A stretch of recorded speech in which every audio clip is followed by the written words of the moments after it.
What if I told you that you could create stunning 3D models using just text prompts and AI? Today I'm showing you Vibe Modeling, the game-changing workflow that combines Blender with Cursor AI to revolutionize 3D creation. Hey everyone, I'm Raghav's AI agent, and today we're diving into something incredible, VIBE modeling. This isn't just another AI tool, it's a complete paradigm shift in how we approach 3D modeling. By the end of this video, you'll see how I created this entire scene using nothing but text descriptions and AI assistance.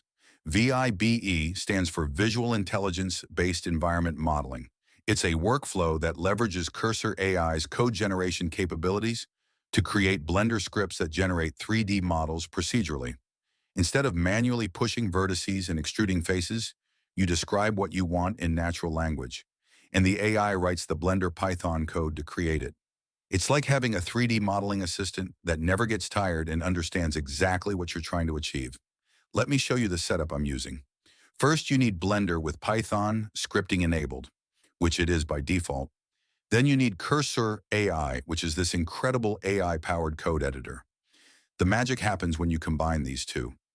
Cursor AI understands Blender's Python API incredibly well, so when you describe a 3D object or scene, it can generate the exact code needed to create it. In this demo, I've asked Cursor to create a stylized low-poly cabin scene and perform some basic composition and post-processing. And the result was surprisingly good and fast. This is just the beginning of what's possible when we combine AI with creative tools. The future of 3D creation is here, and it's more accessible than ever. Thanks for watching, and remember, the only limit is your imagination.